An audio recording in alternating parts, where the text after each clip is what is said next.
They say the proof is in the pudding, and as I'm going through houses on a daily basis in my job as a realtor, I'm watching the cost of housing come down as we build more homes. But there's a bit of a catch.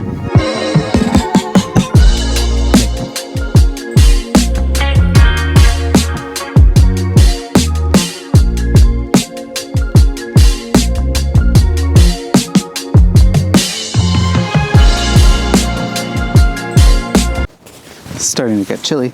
It was so beautiful this weekend. I think housing in Seattle is always going to be competitive, expensive, and kind of hard to find.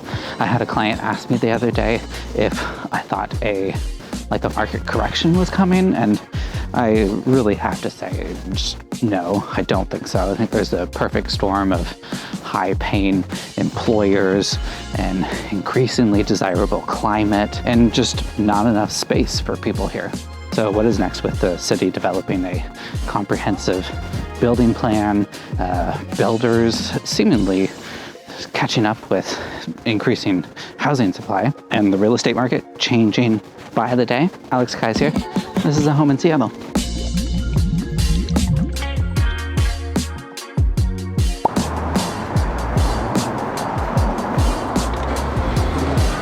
I've had this narrative going on for a couple of years now that the cost of housing is going up because there's just simply not enough homes. Seattle's economy isn't just tech now, it's biotech, it's space exploration, it's clean energy startups, and it creates this super dynamic demand for housing that wasn't even here like maybe just 5 years ago. Bottom line is that people are moving here, and with the cost to build and the increasing regulation to do so, the building supply just can't keep up with demand. I'm in Capitol Hill, getting a piece of pizza. This is a pineapple jalapeno. It's pretty tasty. But I'm getting ready to meet a client who is purchasing a new construction townhouse. We're doing a final walkthrough with the builder. And as we were looking for a place, it was pretty remarkable just seeing how many townhouses were for sale in Capitol Hill. All right, let's zoom in here. Look at Capitol Hill. And I think most of these are townhouses. I mean, there's just like a ton of availability right now. Last month there were 44 homes for sale in Capitol Hill. That's specifically townhouses, and that's more than any of the same period in the last 10 years. So that's pretty significant. You know, you drive around Capitol Hill and it looks very different from when I first moved to Seattle like 10-ish years ago, a little bit more. I remember going to Monsoon right there. We walked there from a friend's place nearby, and this neighborhood just looked a lot different. It had like a small neighborhood feel. It didn't have these tall apartment buildings, fancy new commercial space. Not to say that any of that's bad. I kind of like it, but you know, the city's changed a lot. Now, what's the takeaway from all of this other than an interesting nostalgic anecdote? With this increase in housing supply, it presents an opportunity if you're looking to buy a home. Because with more inventory on the market, the more power you have as a home buyer.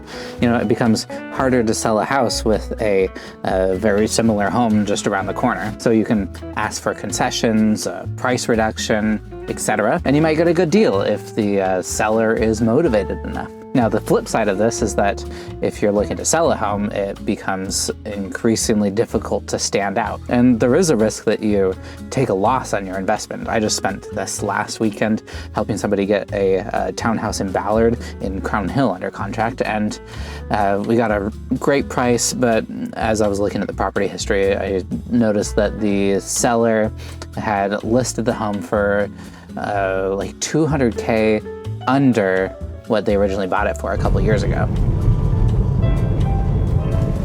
Now, I'm not going to try and say that we're seeing affordable housing now. I do think that that threshold is very subjective, but you can find a pretty nice house in Seattle in the 600s right now if you wanted to, and with the national price of average price of a house being $504 right now, I don't think that's too terrible.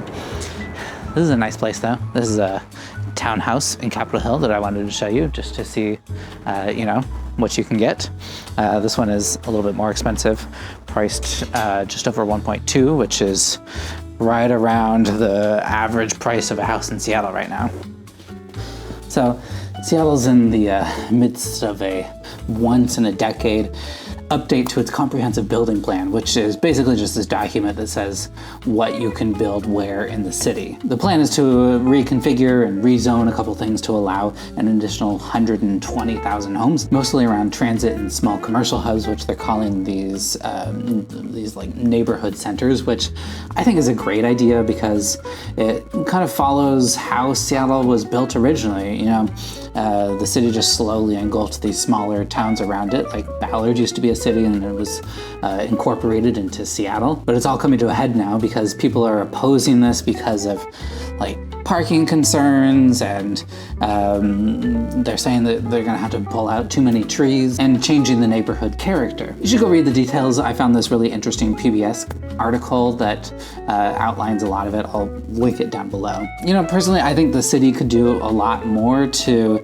encourage building to happen, but this is a nice step in the right direction, at least. If they can just get it out of litigation before the June deadline, which does not leave them very much time. Opponents are saying that like their own individual neighborhoods don't qualify for this neighborhood center classification because there's not enough commercial space, not enough transit options to support it, which I think is kind of a silly argument, because once you start building, get a more denser neighborhood, then you get all of those commercial options, you get those transit options, they come to you, and you know, it progresses the neighborhood forward. I think this PBS article summed it up quite nicely by saying the big question isn't just how Seattle grows, but who gets to shape that growth. I am playing around with this new wide angle lens, but it's really distorting my face. I'm noticing that with like my hands as I'm reaching towards it. So sorry for any funny business going on.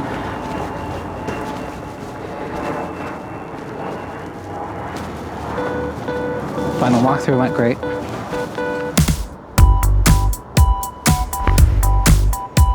Wanted to go over some real estate stats with you now that I'm just getting a quick coffee here. Real estate market has been pretty interesting the past couple months. The median price of a single family home in January was $835,000, which was a huge decrease. It really dropped over the winter, but we're back up to about $990, and kind of seeing typical Seattle market. Last couple of years, I've seen this crazy, like ultra competitive, major bidding war season happening in January to March, and this year was no different. Everything we got under contract was very difficult. Had to go over asking, waiving a lot of contingencies, but now that we're in April, it's cooled down quite a bit. I think a lot of houses are still selling fast. We're seeing an average of 6 days on market, while a lot of the really beautiful houses in the city are still selling very competitively. The ones outside the city, like these little ramblers in the suburbs, townhouses where there's a lot of them, they're selling at asking. They're not getting an offer on review date. They're sitting on the market for a week or two, and that's where you can get a deal right now. Almost forgot to talk about what the catch is with all of these prices coming down. You see, in order to build all of these townhouses, developers need to tear down old single-family houses like this one, or infill a backyard. And these petitioners are correct in that the neighborhood character is changing with getting rid of these houses. We actually just closed on this house in Maple Leaf a couple hours ago, and you can see a nice Tudor house, big yard. The street is lined with houses just like it, and it does create a certain neighborhood character that you know, when you look at Ballard and how it's all completely townhouses now, it is a little sad to lose that. There was a fight to get this under contract. I think we tried on 3 other houses, were massively outbid, and with this one we had to come in something like $300,000 over asking. There were multiple offers, and with the inventory of houses like this going down and townhouse inventory going up, this becomes more expensive, more desirable for people. Anyways, I hope you found that interesting, and if you're thinking about making a home in Seattle, send me a message. Let's work together. Bye.